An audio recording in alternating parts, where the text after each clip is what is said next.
It's Thursday, the 19th of January 2023, in this evening's special Extra Time show. We bring you the news that Michael Appleton has finally fallen into the grave he dug for himself, and out of the darkness, a silver-haired saviour has arisen. Join us as we react firstly to Appleton's departure, and then ahead to what the future holds under Mick McCarthy. I'm John Aspinall, and this is Seasiders Podcast Extra Time special. Appleton out. Yes, McCarthy in. With a great tradition.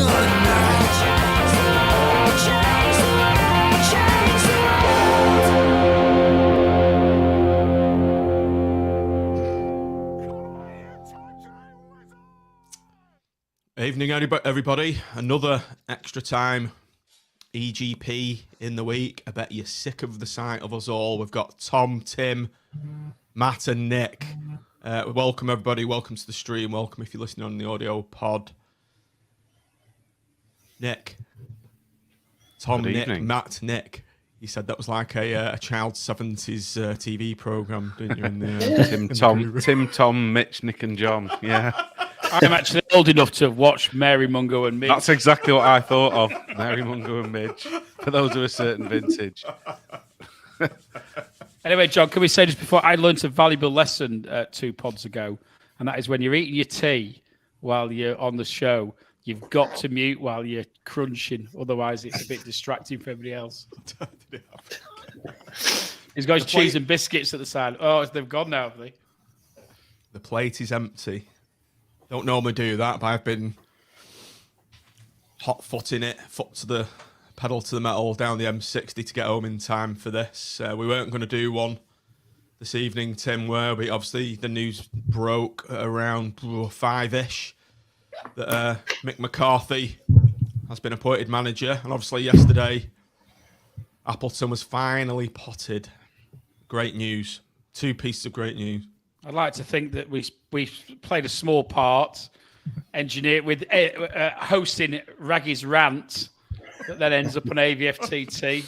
I think if you ever want a sounding board as to what the feeling amongst the fan base was as at Tuesday, then listening back to that podcast sort of summed it up, because it was diametrically opposed to the positivity we were feeling before the Watford game. And my view is, as I think we're probably going to see tonight, the atmosphere is the mood has lightened somewhat from Tuesday, which needs to, and I don't want to get ahead of ourselves, but we need everybody on the same page this Saturday, and that had to involve what happened yesterday. Welcome back, Tom. Tom, did you watch or listen to the show that we put out a couple of days ago? I listened to half of it, if I'm honest, but I've been a very busy boy at the moment. But no, I could only imagine basically what was said, and we've been saying it for long enough, haven't we? So correct decision in the end, and they gave him enough time to sort of try to make the improvements they potentially could have made, and it just didn't work out. So we moved forward. Were you pleased to see him go? Yeah. There wasn't 1 ounce of me which felt sorry for him, or when managers leave sometimes you do get that, or maybe he could have done this, maybe he could have done that, but he had every opportunity to do lots of different things during his tenure. And I actually felt by the end, as I've said in the WhatsApp group a couple of times, I almost felt like he was doing what he was doing on purpose to piss us off. And that was just not a good relationship to have with the fans. Like I just didn't understand him at all. I know he's very blunt and he tells the truth, etc. But yeah, not for me one bit. I was all for it initially. Don't get me wrong. Like, you can go back to my tweets, and I said he did play some very good football at Lincoln, and he got to the playoff final, as we all know. But yeah, he just didn't show any signs of that past the first sort of 5 games when he was very brave with his substitution stuff. That all just fell to nothing really, and there was just no relationship there anymore, and he had to go. So yeah. Yeah, Tom, you were one of the early ones out of the traps, wanting Appleton to leave. I think, Mitch, obviously we didn't get you on the show, just very briefly. What did you think of the Appleton departure? And obviously you were glad as well that he'd gone. You weren't as vociferous of some out there, were you? No, I was never sure what Tom or Andy Grice thought about it. They were a bit, vague about their opinion. No, look, the way I felt about Appleton was a bit like, I don't know if you've ever had a weird mate that you've sort of had a pint with once and kind of gone, no, they're all right. And everybody else in your circle of friends is like, no, they're a knobhead. Like, why, what, and then eventually you come round to the view of everybody else.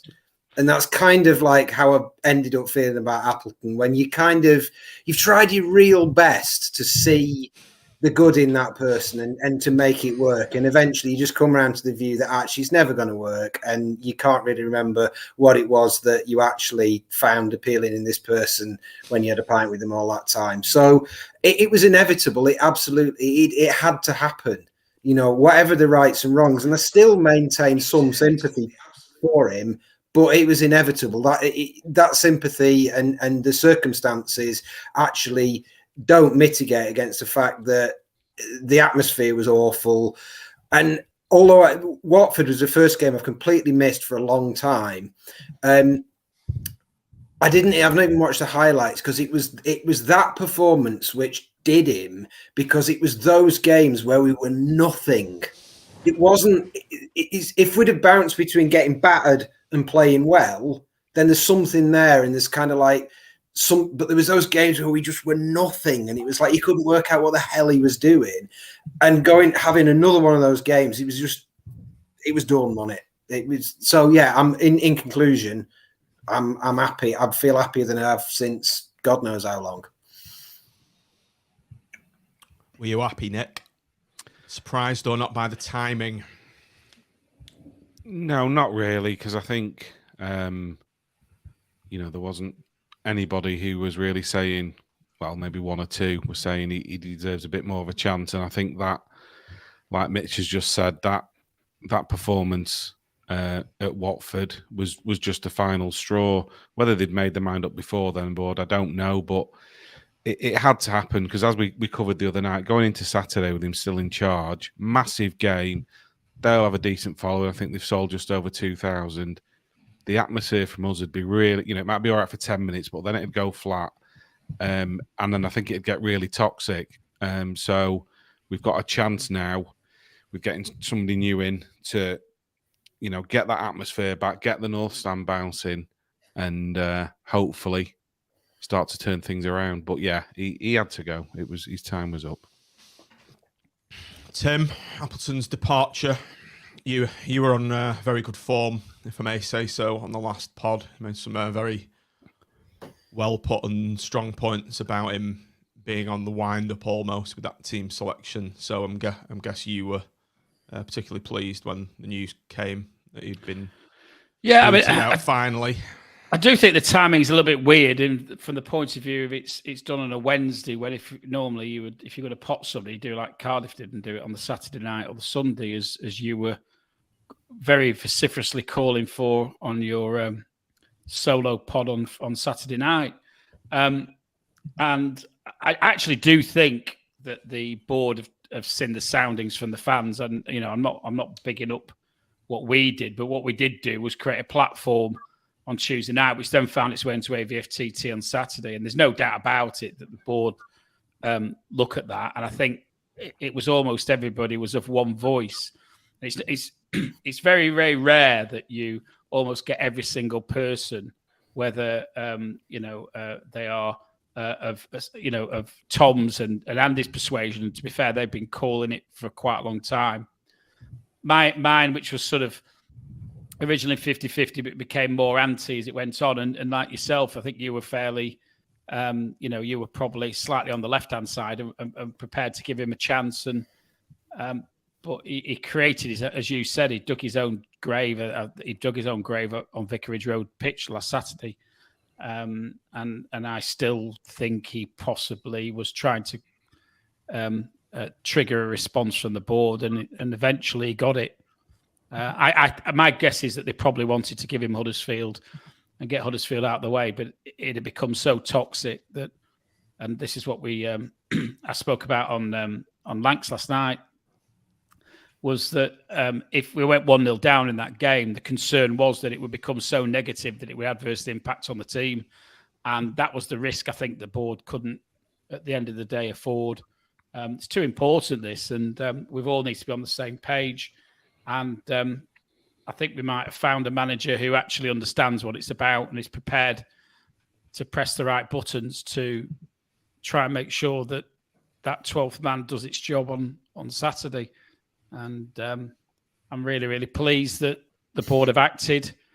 It's not a pleasant task relieving anybody of the duties, and but Blackpool Football Club's bigger than any one individual, and I think it had to be done, unfortunately.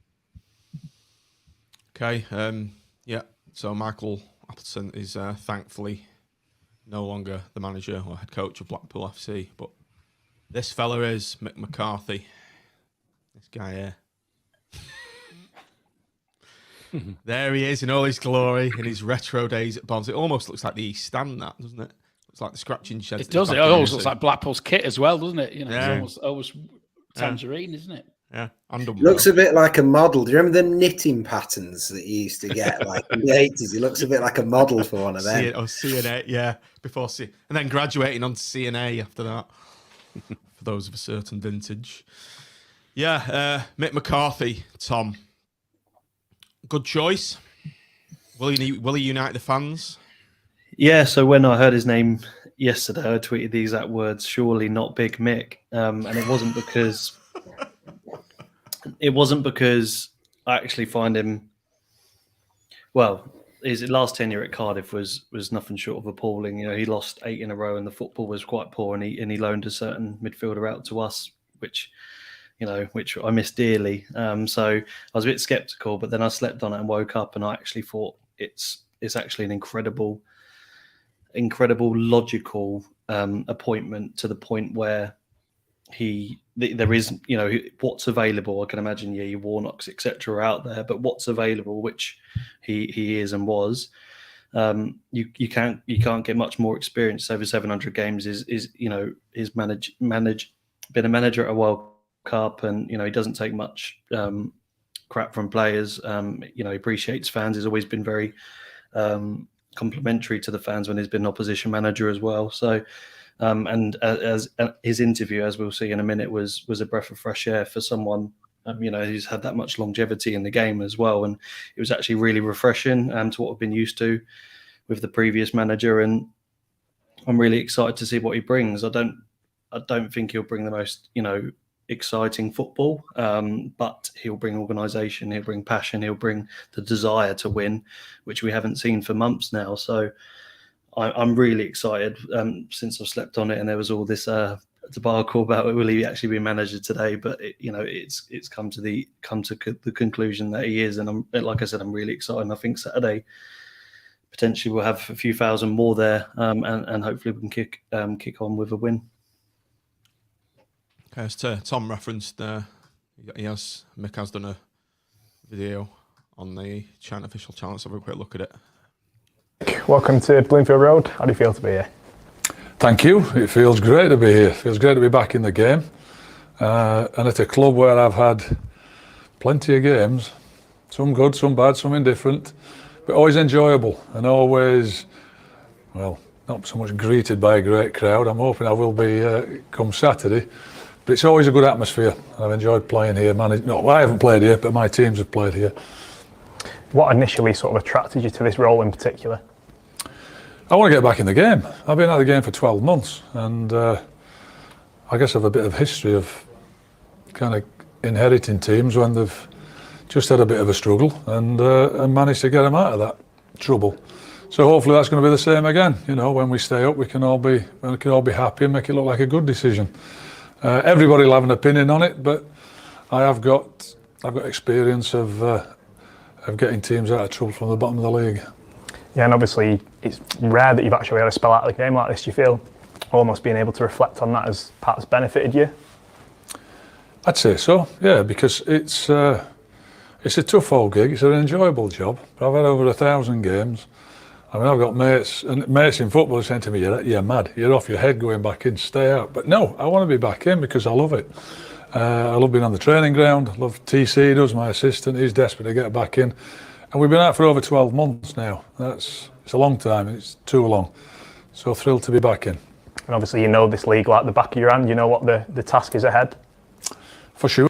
Mick, welcome Let's to play that Bloomfield again. Road. How do you feel to be here? Audio problem. Thank you. It feels great to be here. It feels great to be back in the game.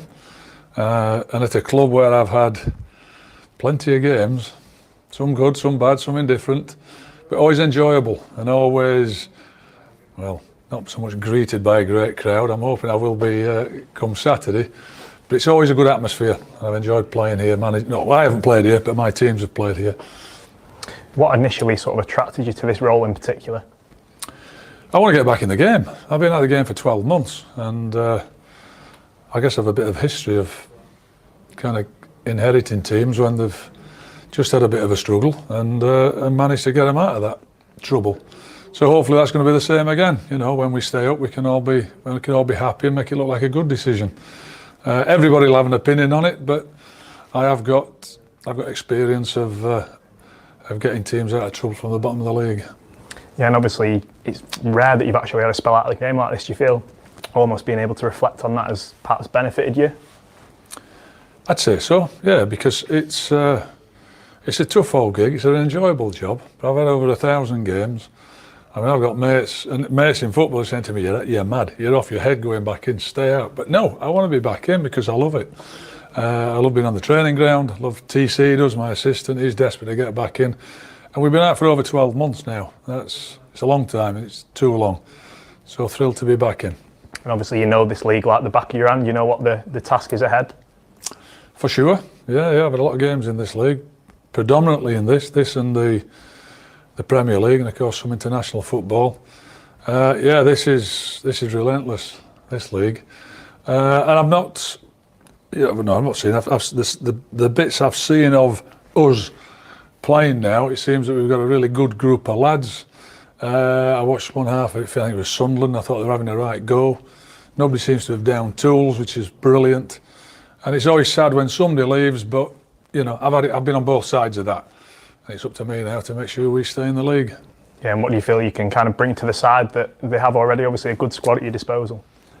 Yeah, it's interesting how people, you're coming to save us, you're coming to keep us up. No, I'm not. I'm coming to try and help the players who are here, and any players that we might get in, keep us up. It's not me and TC who'll do it, it'll be the players. And we have to try and give them the confidence back, which they've had in the past under Critch and under Michael. Sometimes it goes, and somebody else has to come in, a fresh voice, and try and get back that belief and that energy and that, you know, create some excitement back here and get some wins. And it's fallen on my lap, and I'm delighted. Obviously, you mentioned Terry there. What does he sort of bring to your backroom staff? He brings, again, experience, somebody I can trust. I'll give him the keys to my house, TC. He'd probably tidy up on the way out. He's a great guy, but he's a great coach, and I can guarantee every striker that's here will be improved by him. He'll get a tune out of them. He's done it wherever we've been. His sessions are fantastic. They're enjoyable. They'll all love it. And I know I can, like I said, I can trust him. And he's got a great knowledge of the game. Because you know, at times it's got to be a partnership, because one person doesn't know everything. You know, you see Pep Guardiola speaking to somebody, and Jurgen Klinsmann speaking to somebody. All of us have somebody that we can trust and might just see something that we don't. And he's got a good eye for it. Just finally, you're going to need the supporters behind you in the situation that we're in. How important a role do they have to play? Oh, 100%. They are vital, especially at this place. I said whenever I've come here as a manager, it's a real hostile place to come and play. Not a nice place to come and play, because they make it a hostile atmosphere. They get on top of you. And that's the way it's got to be. And if we're going to win games and stay in this league, this place has got to be a real fortress. And it cuts both ways. We've got to excite them, we've got to get them going, but they've got to get behind the team. No, that's wrong. I'm suggesting they're not behind the team, and they are. But the players we have to get it out of them. And if we can get them going, get ourselves going, it'll be a hard place to come and play for anybody.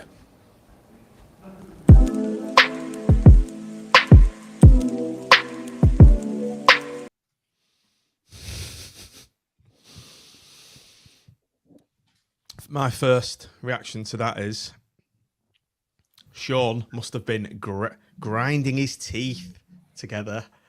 A, with the fact he couldn't discuss XG with Mick McCarthy, and B, the fact that it's Mick McCarthy, the kind of the polar opposite of the type of manager that he likes. My first impression was we trained Sean quite well.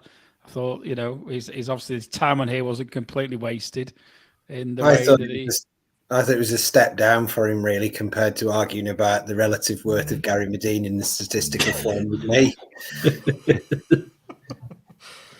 Right, who wants to come in first? Mitch, what's your reaction to that interview and the appointment of Mick McCarthy? I love Mick McCarthy. I love him. The end. I've spent about 36 hours on Twitter saying why would you appoint Mick McCarthy? That's an insane thing to do. How does it fit into everything the club's done? Slagging off Ben Mansford and moaning about everything on earth. But for some reason, the moment it was actually announced, it just felt like a Tetris block falling into place, and all the negativity that I felt for ages just disappeared, and everything in my soul is now dedicated to Mick McCarthy and the next 19 games. I thought it was the best interview probably we've had from a Blackpool manager in I don't know how long. I can only think of two other interviews in that since we came back that I can actually really remember. One was I actually thought McPhillips spoke very well after the homecoming and kind of got that right, and he wasn't particularly interesting. Critchley was a robot, but there was that great time when he went mental after QPR. And Appleton just wasn't very good at interviews, and Larry was the most boring man on earth. And I thought that was brilliant. I was totally engaged. He said all the right things. I think it was actually really canny. I think the way he picked out a positive moment from the team and said, I watched that half, yeah, they did well then. I reckon he's watched a lot more than that, but he's not going to get drawn into saying what the problems are and who's letting things down. He's creating a positive atmosphere, and he went straight in. Literally the first thing he references is getting the fans on side. We need the fans. I thought it was spot on. So I am 100% Mick McCarthy now. Nicholas, your views on Big Mick and that what interview? Mitch said. I was buzzing after watching that interview. I think yesterday when it first came out, at first I was a bit right, okay, because let's be honest, none of us saw that coming.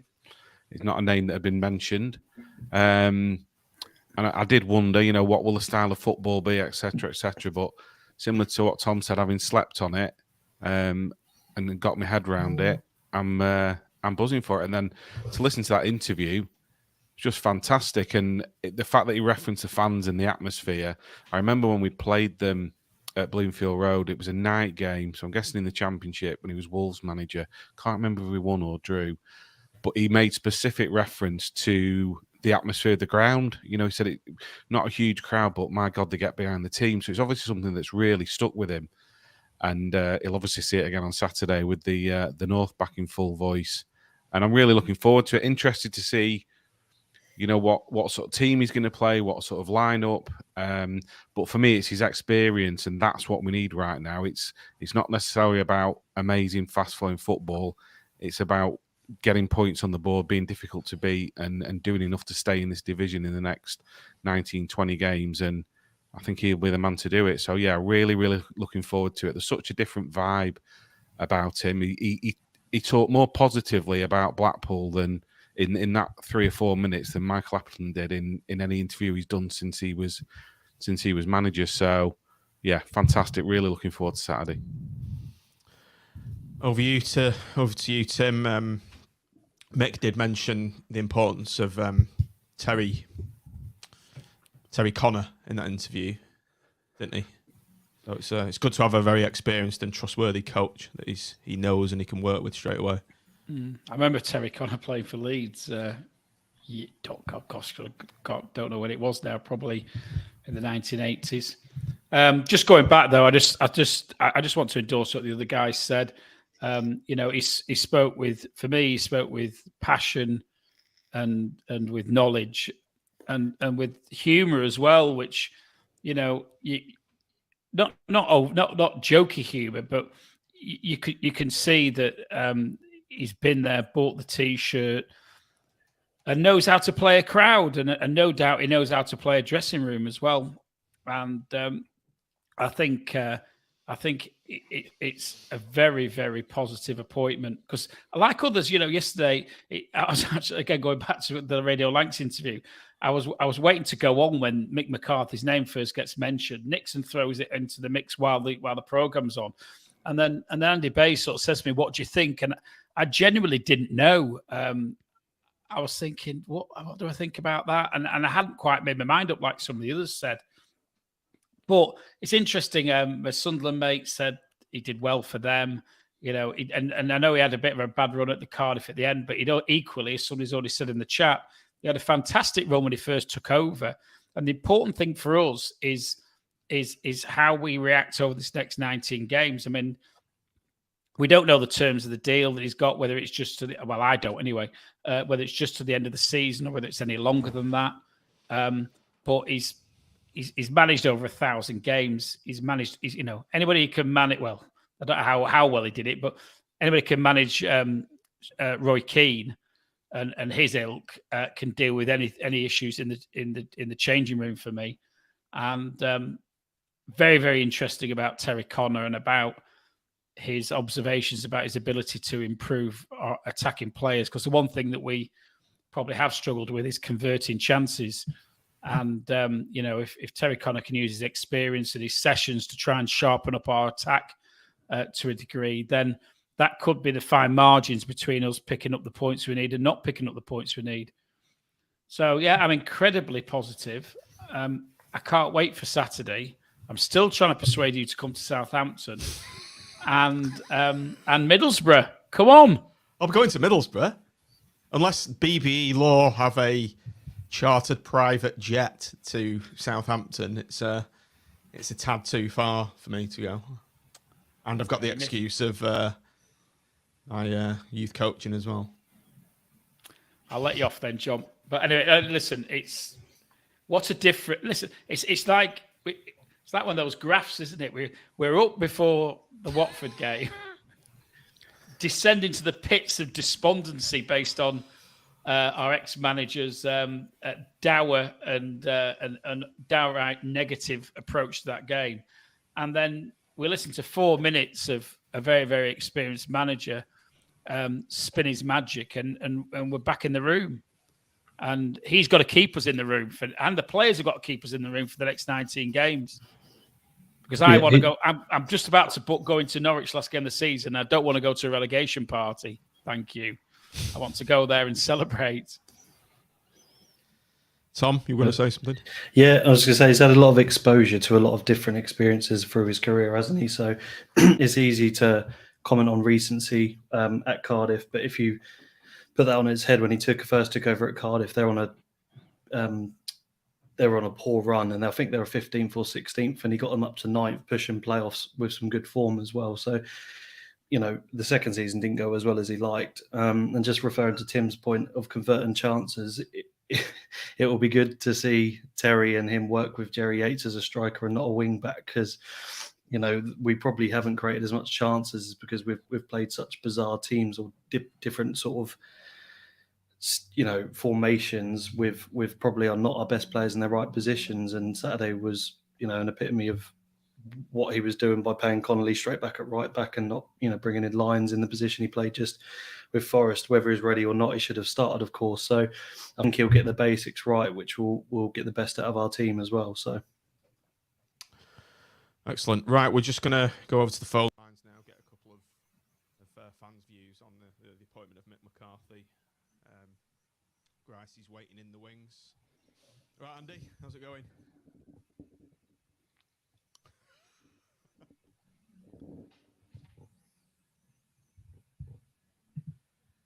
Well, you weren't a happy man, Andy. You weren't a happy man when Michael Appleton was still in his position following the weekend. So I guess you were very happy when Michael got potted.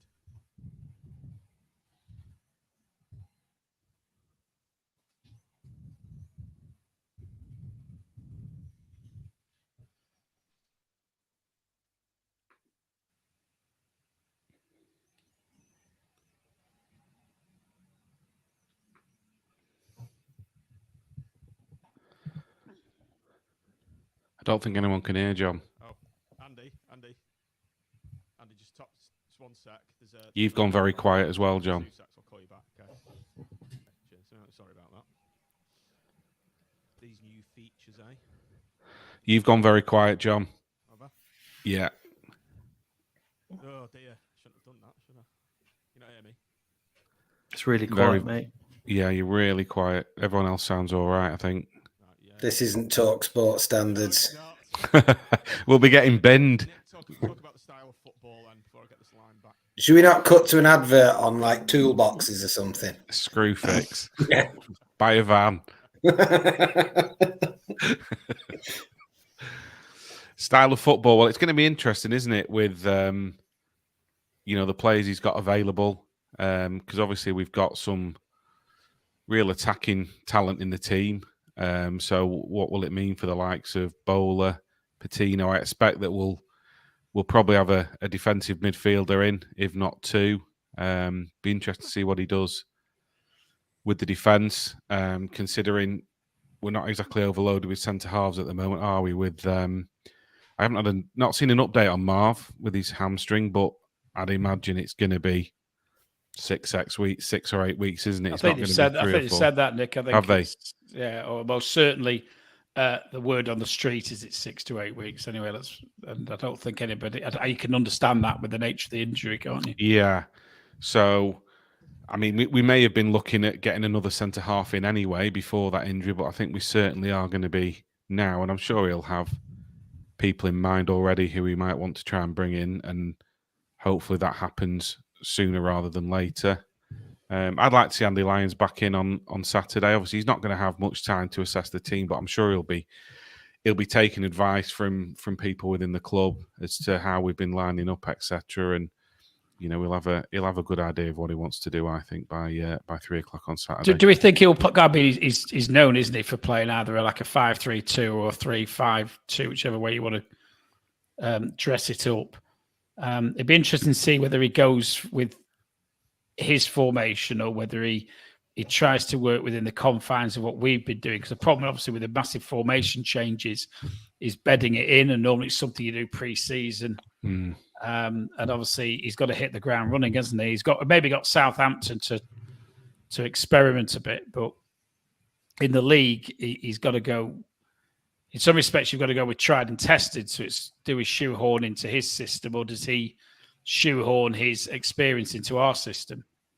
I think there's two things on that. I think he'll probably go somewhere almost like for the halfway house. I think I wouldn't be surprised to see him just go for a 4-4-2, somewhere between what we've been doing and what he might want to do. And the second thing is on the flair players.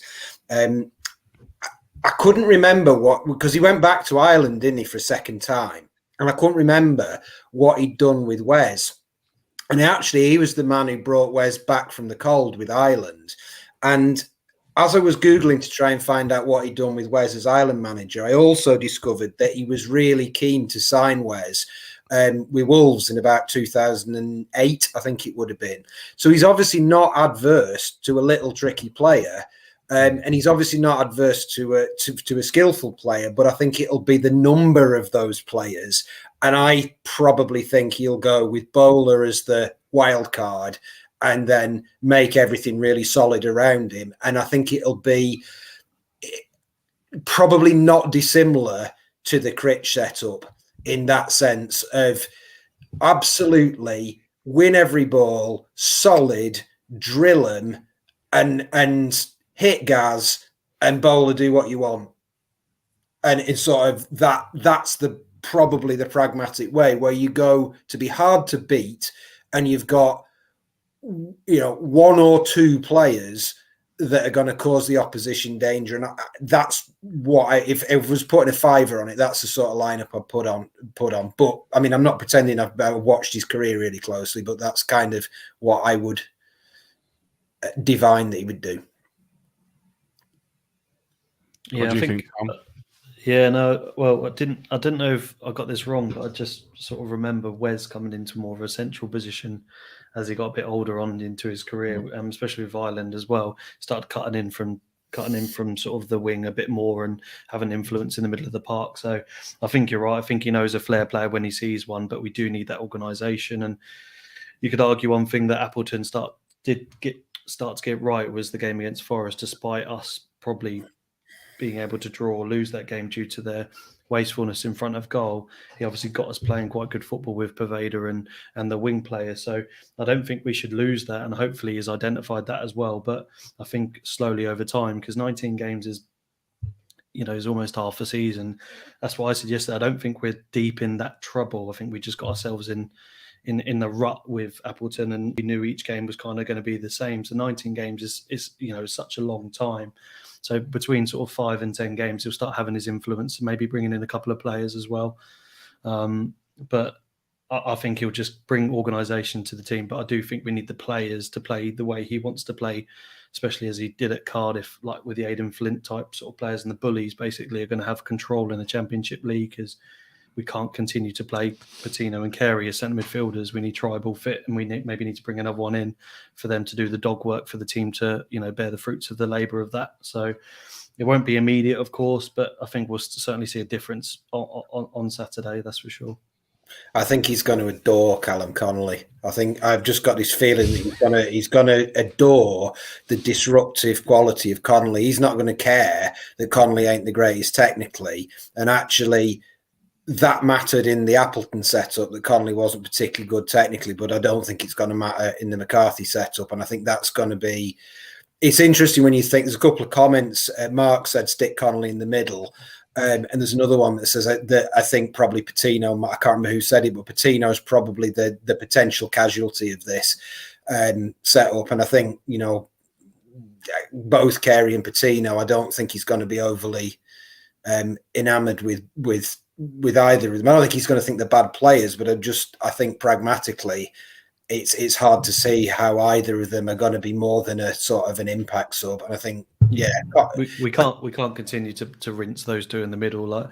So much, not abuse, but much criticism was thrown their way on Saturday and has done through the few weeks. But they're 19 and 20, whatever age they are, playing in a big man's league, and they can't control the game the way big centre defensive midfielders normally would. So they will always hung up to dry, unfortunately, over the last few weeks. And what he's got against King Kenny, I don't know, but we needed him desperately on Saturday, and that was the game to take to them with a player like that. So I think you'll notice that really quickly. And just going back to the comment he made re Sunderland, it'll be interesting to know how long he was actually been in talks for, maybe being tapped up to some extent of being available, because if he's watching games that far back, maybe because it was Sunderland, I don't know, but you can kind of gather maybe he was on for maybe a few weeks. Maybe I'm reading into it a bit more, but and on the subject of bringing players in, I think Alan Nixon's just said he need to make a decision on a player really quickly, and that potentially could be Aidan Flint, because he's in talks with Derby as well. And if that means, we talk to him really quickly and he says he'll come, then we need to act quickly on that, because he'll bring what Keogh brought to us and what we've been missing out on so dearly this season. Tim, can you hear me now? Okay, yeah. Yeah, fine. Yeah, okay. Yeah. That old classic reboot of the computer did the job there. Some may say it's a blessing. Not my audio not working. Not many people though. Tim, Sir Kenneth of Dougal. What's the player implications for Sir Kenneth? I would be fairly surprised if he doesn't start Saturday. I think I endorse what the other guys say. We don't 100% know. I'm not sure he's going to move Connolly into centre mid, if I'm honest, because the number of games he's actually played there in the last 2 years is, you can count on one hand, I think, can't you? So with us being short at the back, if we don't bring anybody in, he might be tempted to put him into a if he does go a back three or a back five, he might be tempted to play him on the right hand side of that. But my immediate reaction is Kenny will definitely be in there, and then it just depends how he sees it, whether he wants to try, the new guy from the German, or whether I don't know. He might just do one. He might just do one defensive midfielder and and play two more slightly attacking players. I don't know. The problem is and this is quite exciting from some respects because none of us have got a clue, have we? None of us have got a clue what formation he's going to play, which players. I can imagine him going for experience over youth, bearing in mind the fact he'll be thinking that with his first game, he'd rather go with the tried and tested, and the ones who've got pedigree, rather than lads who are still trying to find the feet and establish themselves in the championship. So I think he'll look around the team and look for the experienced pros. I think we can expect both Medine and Yates to start. I think he'll play Bowler. Shall we move on to the Huddersfield team selection then? Our team, or should we try and predict? Yeah. Now's a bit. What he's going to pick. I think it's a good time to move on to it, isn't it? So let's get it up then. Huddersfield, our 11. So first up, the formation. Now I've got a 3-5-2 on here, or I've got a 5-3-2. It's going to be one of these two, do you think, or what do we all think? I don't know. I just think we've looked wretched when we've played that, and I think if he is as pragmatic and experienced as he said he is, then we have been. I can't remember us playing well in a 5-3-2 even under Critchley. We were horrendous when Appleton set us up in a 5-3-2. We were like, it was awful. We got that scabby win Appleton, against. though, Mitch. Yeah, I know it's Appleton, but I think that with 1,000 games, you must surely think he's got what's he got 1.5 days on the training ground to coach them into a way of playing that they just haven't played and haven't had any success in. I 4-4-2 then. This is our team with the facilities. The facilities we've got. 4-4-2 would be the most logical, I think. Yeah. And it's our team, so I would not pick a 5-3-2. Fair enough. Are we agreed on 4-4-2 then? Yep. We are. Yeah. We'll go. I'll go on. Okay, goalkeeper. Now, I think this is going to be unanimous, isn't it? Stuart Moore. I'd rather Stuart Moore than Maxwell. So would I. As I've said on air before, I like Stuart Moore. The Stuart Moore haters, Tim. I actually think he will play Maxwell, though. I know it's not what I want, and it's not what I'm going to pick. But I think going back to my point, I think he'll stick with the experience for the first game.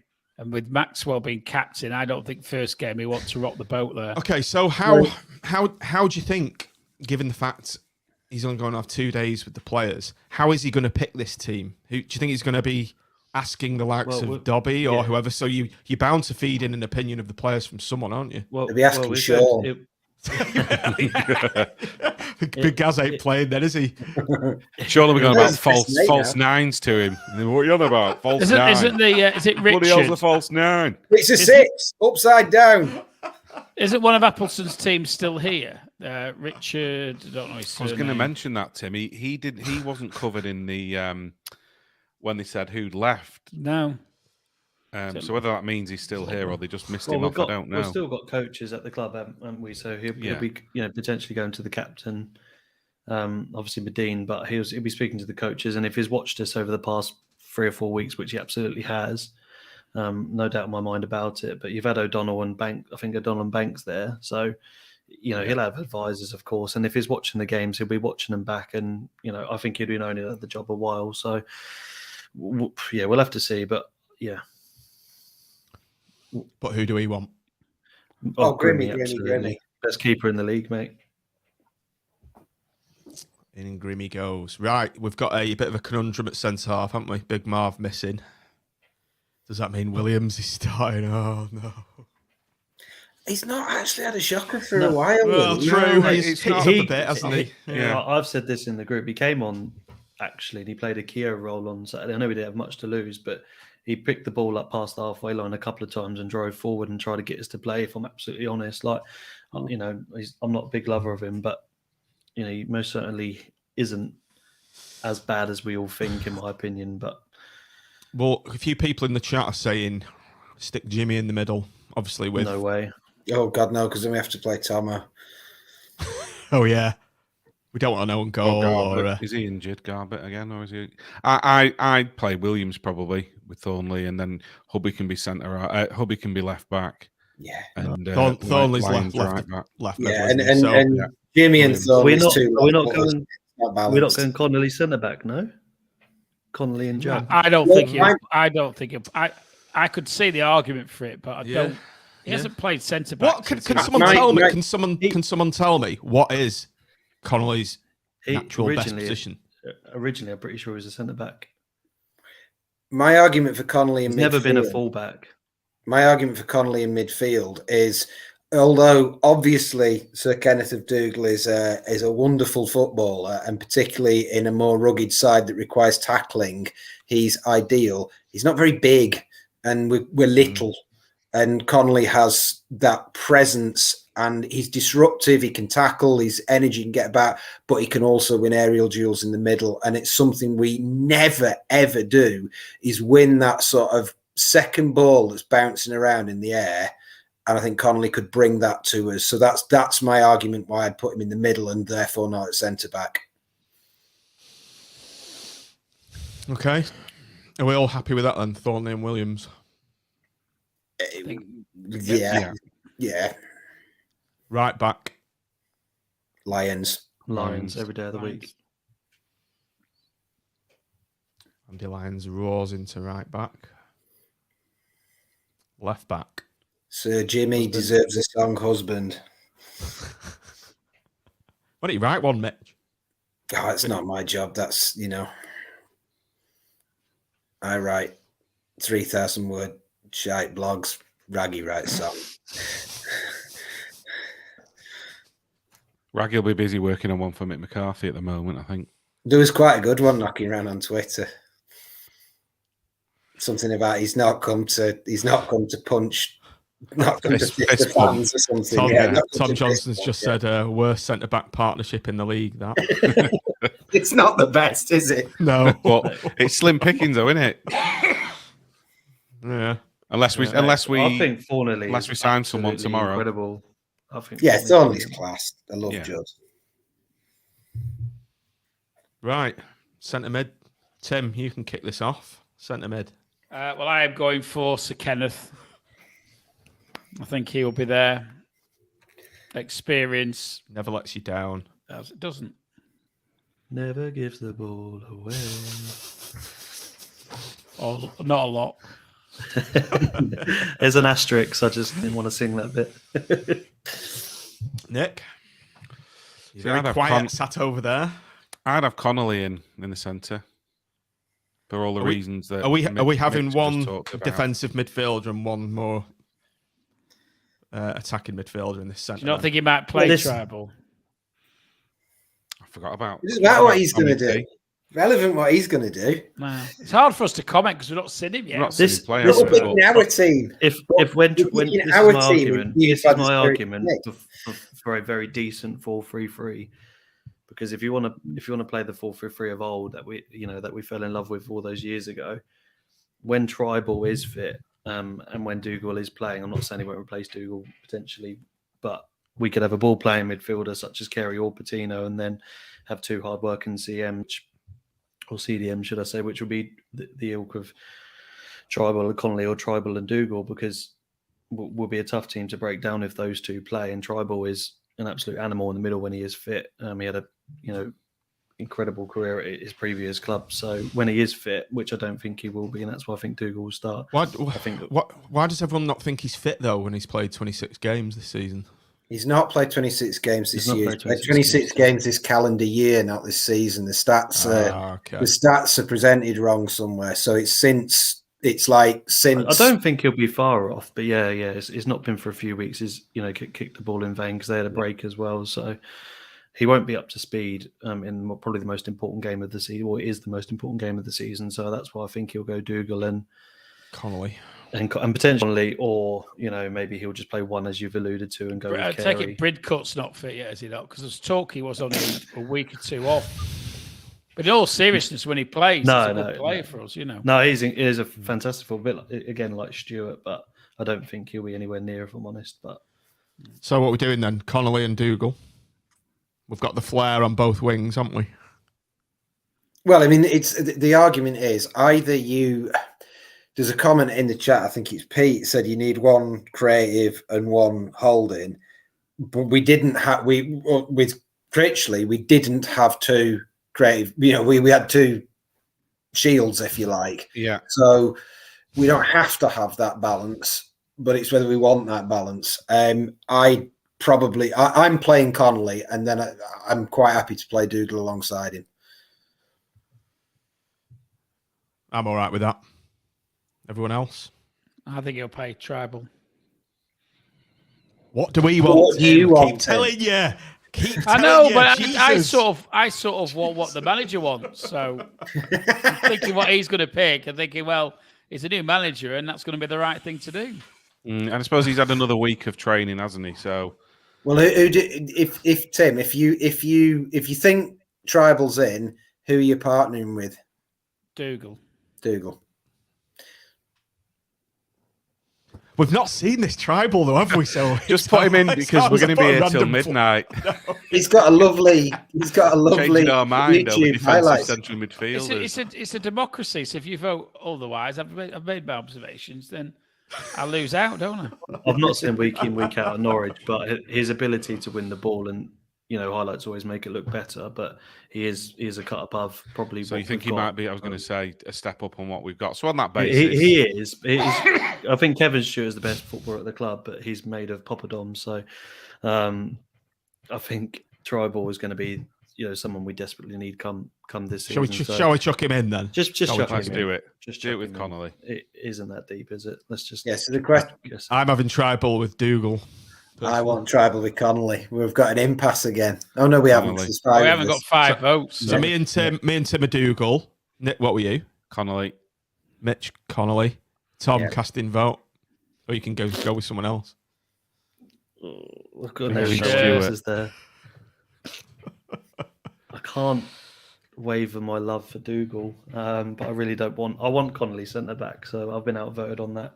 I'll go Dougal because that's what I wanted in the first place. Yes. I'd be happy to have Connolly centre back if I want Connolly centre back really instead of Williams. Do you want to do that? Connolly can carry the ball. I'm happy with that. Connolly shouldn't be dropped. That's fact, but Dougal should come in. I'm happy with Connolly in place of Williams. Yeah.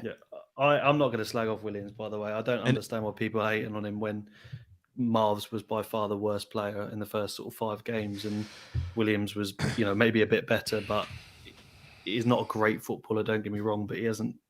I'm not going to sit here and slag him off. But yeah, he's shite, Tom. Come on. Also, if we put Connolly in the central midfield position, what it allows us to do in a tactical, strategic way, such as Sean would like, is it allows us to flex mid-game to a 3-5-2, because Connolly can step up and become that third midfield man, while the players, the 3 at the back, become tighter and become a back 3. Mitchell, like a snooker player, thinking 3 moves ahead all the time. Absolutely. It's 4D football. Another argument for putting Connolly in centre half is if that is his best and natural position, we've never seen him here. So let's drop him in there. He played for Fleetwood, didn't he? Thinking about it for his time. That's why we signed him. I really do think that. Was he not player of the season, or doesn't that look a lot nicer now without Williams there? Dougal and Tribal. This is what I think. This is why a 3 would be very good, because the front 3 we've got unfortunately involves dropping Matt's favourite player, but I think potentially we've got really, really good. Not for me, it doesn't. Not for me, it doesn't. Anyway, go on. Right, left wings. Carey, I'm not dropping Medine. That's my point, though. That's why I played the 2 with Carey. I'll show my hand. It's Yates and Medine up top for me. Let's play in the this wings formation, it is, yeah. In this formation, there isn't another choice to make. Yeah, absolutely. Are we all agreed with Yates and Medine then? 100% in a 4-4-2. Yeah. In a 4-3-3, it turns different because. Yeah, I agree with that totally, Tom. I agree with that totally. And I'm not actually against the idea of that 4-3-3 with Carey in there. I don't think it's a bad idea, because I think Carey's been horrible. Well, I've stuck up for the fact that Carey has played there, but I think he's been, in reality, he's been horribly misserved. Like, there's some comments in Carey's not a good footballer. Carey's a sensational footballer, but he ain't a central midfielder. He's a horrendous centre midfielder, especially with Patino. Like, yeah, exactly. Saturday, I wanted to cry a little bit as Appleton didn't change it even after 50 minutes. Like, I was actually fuming, but he is by far one of our best players, and he's our player as well. So that's why I play him ahead of Patino. Yeah, I would agree. Spot on. Right, okay. Let's get these two wide spots sorted out. So I think we've got 2 out of 3 potential players there. Do we think Pavida's fit? Don't know. Yeah, the problem we've now got is I would pick Rodgers and Bowler without a shadow of doubt, but you also miss Paveda in that 4-2-3-1 type formation when he's playing in a 10. Although if Paveda's had a knock, then you can put him on the bench and you can possibly bring him in wherever you want, wherever you see fit. 100%. Yeah. Hang on a minute, boys. We have to assume he's not fit to start, haven't we? We'll have to assume. We've forgotten one thing. Zambi has just pointed out. Bowler on the left and Jake Beasley on the right. Super Jake Beasley down the marauding down the right wing. He should have been sacked at 7:46.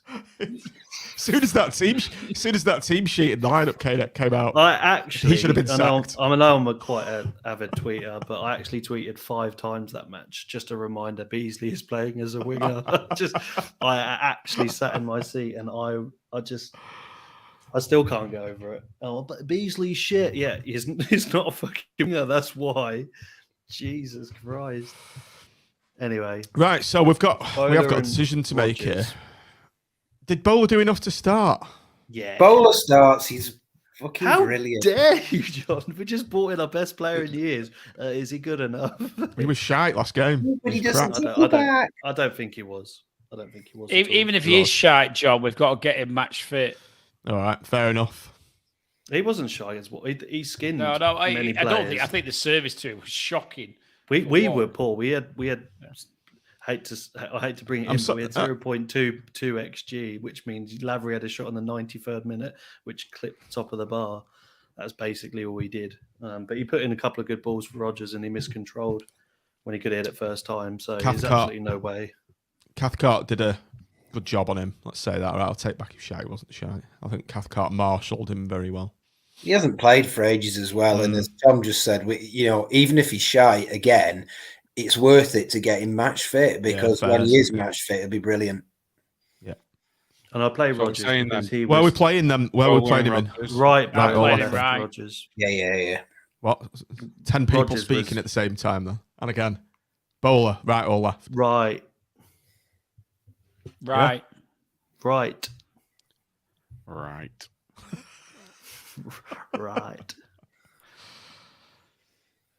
So we've got Rodgers, we've got CJ.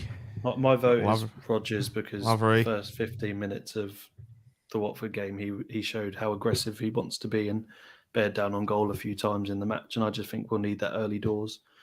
He's got some presence to him as well. He is massive for a winger, which goes against what I said about Beasley. But he's naturally a winger. He can trap a ball as well.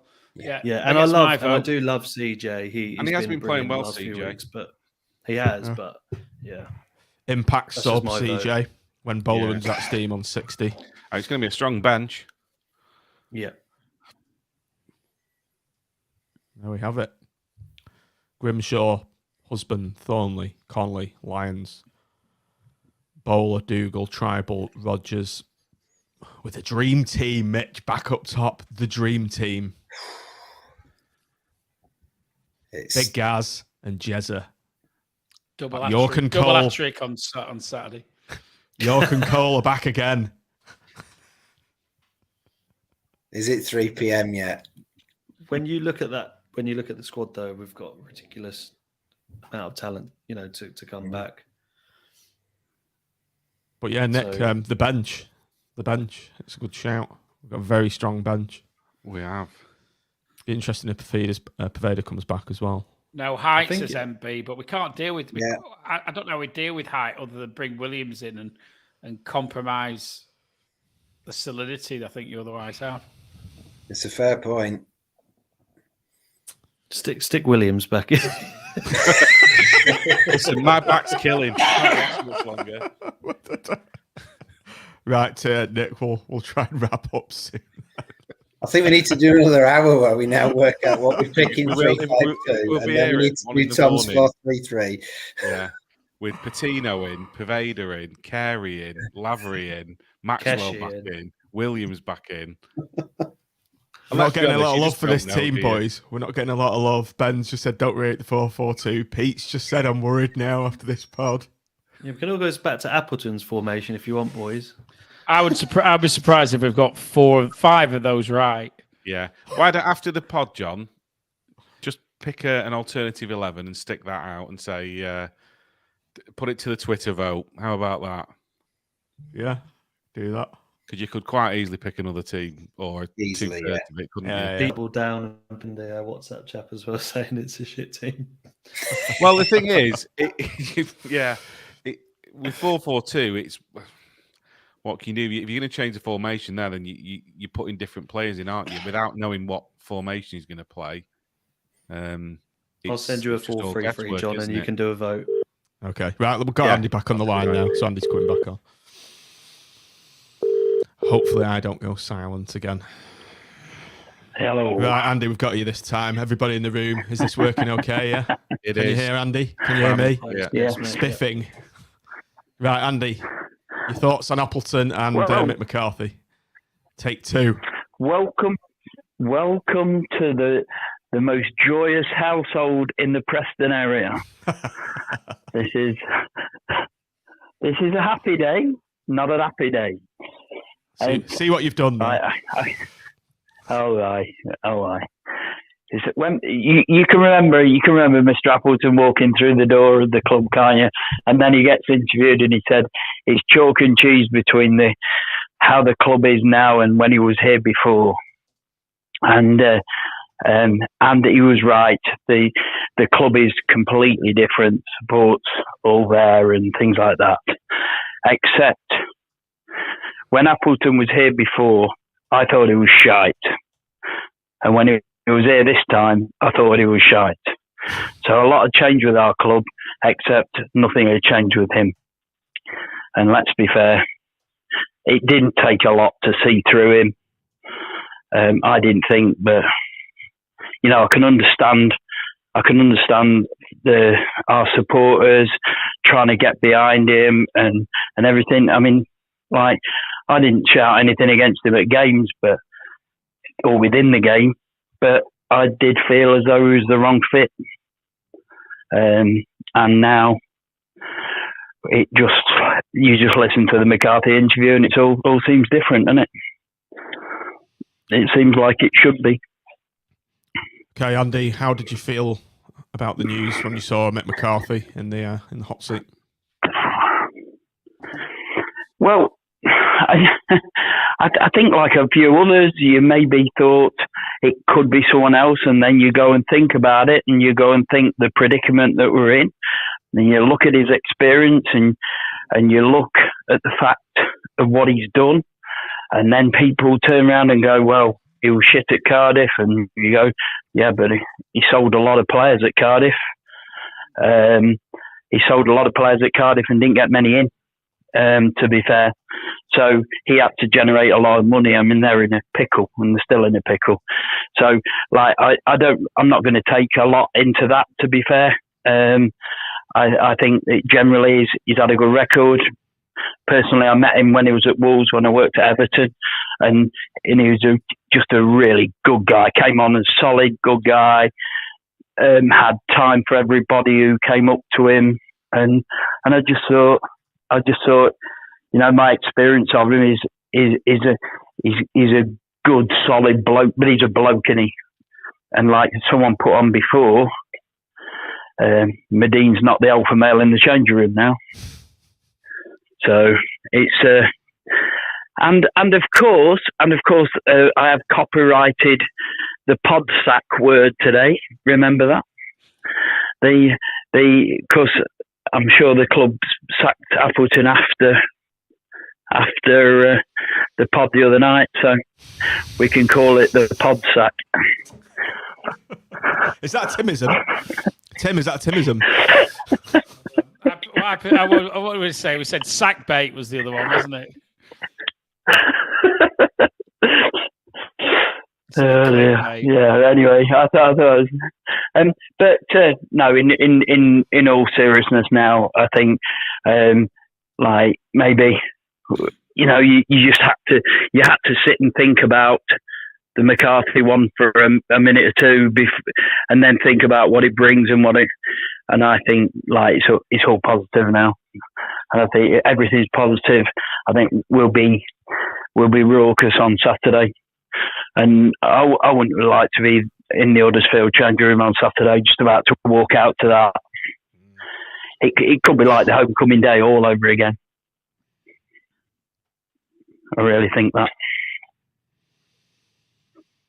Okay, Andy, thanks for your call. We'll try and squeeze one more in before we go, and hopefully we'll see you in the Phoenix Club on Saturday for the match. Me and Nick will be in there. Indeed. Nick will be in his invalid chair. Indeed.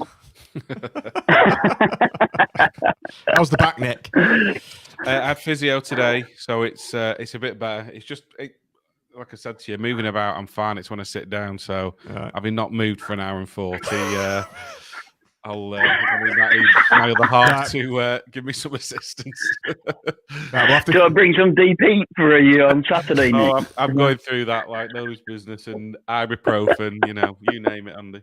But... Right, cheers, Andy. We'll probably see you on Saturday. Cheers, pal. Cheers. Pal. Someone talk about something just while I get the next caller up. Going to say just what Andy said on the homecoming thing there. I mean, the homecoming will never be relived. It was a unique thing. It was a once in a lifetime thing. But the difference between this game and the homecoming is this match really matters. The homecoming the football was almost incidental, but this game really matters. So it's got to have that sort of war vibe. The homecoming was a celebration. It was something just outside of my experience of any other game of football, and I suspect almost any other football fans' experience of any game of football. It was magic, but it wasn't a war, and this is a war, and I think that's what Saturday's got to be like. It's got to be horrible for Huddersfield. I wrote a really long sort of ranting blog before he got sacked, kind of trying to work out in my head that he doesn't matter and we've got to get behind him anyway, and we've got to take it out on Huddersfield. And I think that's even more true. We've spent so long kind of at war with ourselves and our own manager, and it's been miserable and it's been horrible, and it's not been, I think it's been a bit overplayed, the toxicity, but it's not been good. And now it's been flat as hell, and now we've got to channel that at them, at the ref, at everything, and make it the most horrible place to play football that you could imagine, because we're fucking brilliant when we're on. It's the best thing in the world, and I've missed it. Okay, final caller before Nick has to be wheeled off on a trolley. Tom Johnson, Tom from UTMP. Hi, Tom. Good evening, lads. You all right? Yeah, very well. What's your views on the Mick McCarthy appointment? You made a funny comment before. I can't remember what it was. You have to remind me. The worst centre-back partnership in the league, yeah, but that's Mick McCarthy for you. He'll get the best out of him, won't he? Two big, tall lads at the back, and they'll win every 50-50. I've had a spring in my step for the last couple of days, really, ever since I heard the news that he was in the frame. It surprised me. I didn't expect him to be anywhere near the shortlist, really, given the people that have been in the frame in the last 3 appointments we've made. So yeah, I think it's great. I think the type of caliber that this manager is we've not had anything of the like, have we, previously under the previous regime and the last couple of managers. It's a bit of a coup in terms of the reputation that he brings and the pulling power that he'll have in the market. So it feels like we can actually sign potentially some established championship players and really start to build something. And I just feel like we're in safe hands. I feel like it's a nice warm hug after we've been out in the rain in the last few weeks and months. And I just feel like we're now in safe hands, and he'll leave us in the summer potentially, or carry on and set it up perfectly for the next man to go and truly build something. Tim, what are you smirking at? The comment from Mark GT. Let's hope the pork shop raised their game for this occasion. So, edible pies and plate of sausage rolls, please. Tom, what do you think he'll do in midfield? And we've just been talking about the formation. Do you think he'll go solid with, with two defensive midfielders or just one? It's a tricky one, isn't it? It's almost a clean slate for everybody, but I think Saturday might come too soon to properly assess the squad and make too many changes. So I think he will change the Patino and Carey partnership. I don't think that's working. So whether he sticks Tribal in there or pulls Dougal back in, or like we said, Connolly might slip in there and you go Lyons at right back. So I think that's one change he will make. Yes, whether he sticks with the formation or he changes it up and goes with a 4-4-2. It's anyone's guess, really, but I look forward to it. Similar to what Tim was saying, I don't really care who we pick. I'm going to look at that team sheet and think, yeah, that's the right decision because Mick McCarthy's made that choice. Like, I'm fully hand him the keys and let him crack on for me, really. Yeah, agree. Okay, Tom, thanks for your call. Nick's, cheers, guys. I can see Nick's steam coming out of his back, so we'll move on. Right, cheers, mate. Thanks. Right, just one talking point before we go then. Admittance of failure. Matt, you penned the script for us kind of this evening. Would you like to kind of elaborate what you were talking about? Or was that from you, Nick? Well, I think it was me. It might have been Nick, and Nick was going to speak. You're going to go, but do you want to just elaborate on what you meant by this? Yeah, I think it's just for the last 3 years since the new regime came in, and particularly since Mansford's come in, we've been fed a line that it's all about the process. We have a vision, we have a goal. If I was going to put it unkindly, at times it's felt a bit like "be quiet, plebs." We know what we're doing here, and there's a bigger picture that you might not be appreciating, and sort of it rubs completely against all of that. And no point would you have plucked out the idea that Mick McCarthy would be our manager. So it's really, I suppose, it's the two ways you could look at it. It's them admitting that the process, the system, the strategy is in flames, and it was all a load of nonsense, and it never was there, or it's actually and I think this is where I'm coming round to, is it's actually a pragmatic decision born of the context. Raggy put something in our chat last night. I was banging on about, what does this mean about this and that? And they've said this and said that. And Raggy just put about 4 lines going, is something along the lines of, he's a good football manager. There's 19 games left. We're going to get relegated if we don't act. We look like a soft touch. He'll sort that out. It's a good appointment. And it kind of stopped me in my tracks and made me go, actually, yeah, that's what it is. But I think it is interesting that we've spent so much money strategizing. At the end of that, we've got Mick McCarthy. It's using the COVID analogy. Mick McCarthy is the ventilator to the process. It's keeping us going. Because if you get relegated, I'm sure I don't think he'd like that analogy if you said that to him, Tim. You're a ventilator in a COVID ward. Well, you know what I mean. What I'm trying to say is that if the process exists, or if it's not figments of certain people's imagination, then it involves cementing us as a championship club. And at the moment, the process needs some help because it's dying. So you need someone to come in with some experience who's just going to keep it where it needs to be, and I think that's what Mick can do. And it may go beyond the end of this season. I don't know whether have they actually said what it's his to contract? the end of the season. Yeah, to the end of the season. They have actually said, have they? So I was working today, so I didn't get much chance to read up on everything before the pod.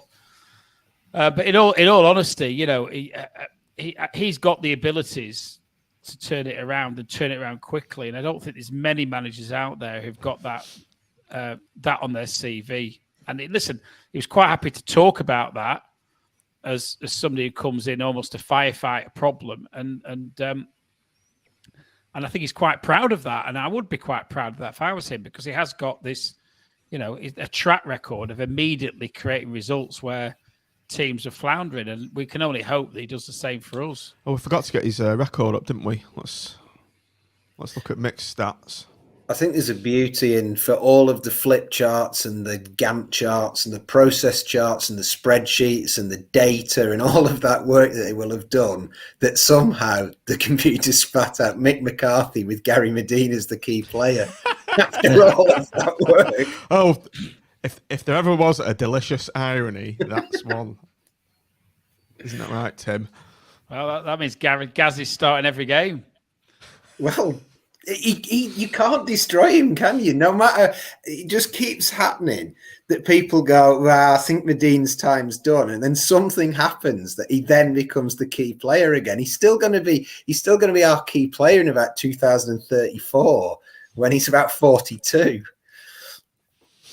I think at the moment, obviously, it's the end of the season, isn't it? So it's needs must get us there and see where we're at. And then we might be back to the whole strategizing thing and looking at the next Critch in the summer. And if they bring him in, it's probably the better time to do it than in January when you're second bottom and you need experience and points on the board. But if he keeps us up and we push, up the table and he does well, it might change the man. They've got a bit of a tougher decision to make, because if he is doing well, he'll be very popular. The atmosphere, there'll be probably a lot of people on board and saying, give him another contract. So it could be a complete change of direction. Another thing you could throw in there is something that's often been labelled, thrown at the board, and I think this is I've come around to think it's a good appointment that actually, yeah, well done for swallowing your pride and doing this. But something that's often been thrown at the board is that there's a bit of football naivety in there. And actually, maybe if Big Mick enjoys himself and does well, he's 64, 65 next year. You never know. You could move him upstairs and give him some kind of role in that kind of way of overseeing football operation. It's a possibility, isn't it? Yeah. Yeah. I think they're committed. They seem to be very keen on Ramsey, don't they? And clearly Ramsey's, if he's going to be persuaded to come, it isn't before the end of the season. But you could almost see someone like him actually benefiting from the experience that someone like Mick McCarthy could bring with him for 12 months as he found his feet. A little bit like Calderwood did with Critchley, to be honest. And so I'd like to think. To be honest, my money before he got announced was on Ramsey coming in with possibly with McCarthy as a dual partnership effectively to the end of the season. And I think obviously I think the board thought Ramsey might come and he didn't. So he's probably said no, end of season, and then I'll review it. But anyway, I'm just happy with what we've got at the moment. I think we've got the best out of a bad job, right? At short notice, and we couldn't hang around because Saturday's too important. Whoever's going to manage it really needs to be in place this Saturday. We didn't really want to be going in there with a caretaker, and I think we've got a manager who's probably got the best CV for doing what we want, which is to turn the oil tank around very quickly and pick up results. Okay, round the room just before we head off. Are we staying up? And your Huddersfield predictions, Mitch? We're staying up. And we're going to win 2-0. Tim? I'm going to try and stay positive on this one because I did the mockers on us. You were a realist and you made that decision based on years and years and years of experience, and you were bang on the money. I think it will be a scrappy 1-0, and it could go either way, but I'm going to lean towards us winning the scrappy 1-0. I think it's going to get very nerve-wracking, and it literally could go either way. I think it's one of those. I don't think there's going to be a lot of goals in it. And I think hopefully the fans are really going to suck that ball in the back of the net because we need to. So I'm going to go 1-0 Blackpool. And are we staying up? And I listen, there's a couple of things interesting. Wigan have been given a suspended 3 points, haven't they, today? So if they don't pay players on time again this season, they lose 3 points. Cardiff apparently are facing a points deduction. They were embargoed as well, weren't they? Yeah, and ultimately that could be a 10-point one, that I believe. So we really need to you don't want to stay up on the basis of teams getting points deductions, but I think things like that could come into the equation. I'm hoping we've just got enough in our locker, but it's going to be tight. It's going to be really tight. We literally, as Raggy said the other night, we've got to win the same number of games as Michael Appleton has won in his 50-odd game career as a Blackpool manager in 20 games. So we've got to win 1 out of 2. So if we're not winning at home every single game, we've got to be picking up some points on the road, and that's where I think the difficulties lie. Tough away game as well after that Middlesbrough away. Obviously, we've got Very Southampton in the middle. Well, it's a big test. I know Nick's going now, but it's a big test of the concept of the players are good enough, Appleton's not. And we've agreed we've got a good manager now, a decent football manager. So actually, on the basis of what we've all said for ages, we should be positive and we should believe in it. That's what I think. Nick, we staying up? We're staying up. We're beating Huddersfield. Yeah, Raggy's beat me to it with a score 4-0. We're going to blow them away. They're not going to know what's hit them. The North's going to be bouncing. Blackpool are back up the pool. I've hurt me back.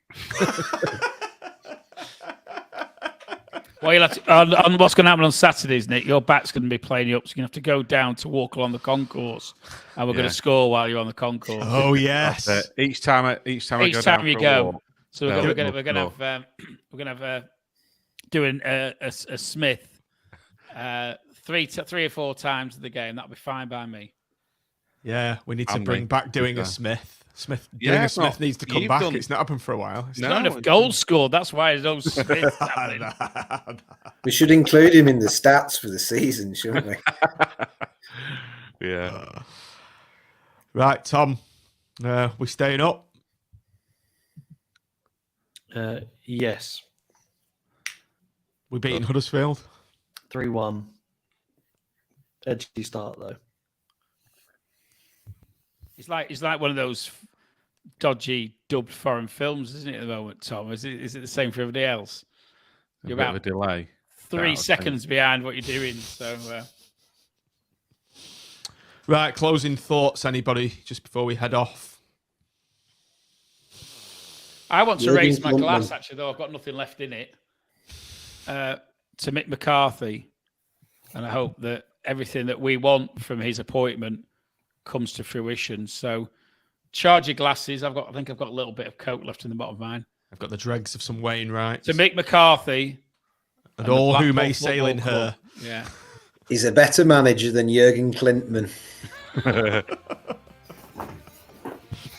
Cheers, guys. Cheers, it's better than Michael Appleton. That's what you're going to get off me. Right, cheers, everyone. Again, cheers, everyone. Thanks for your input this evening, your time. Been a pleasure. As always, if you're watching the show on YouTube, do like the video and subscribe. Helps us grow and get more exposure on there. And all that needs to be said is thanks for watching. Thanks for downloading. And up the pool! Come on, Nick! Up the pool! Up the pool! Great tradition.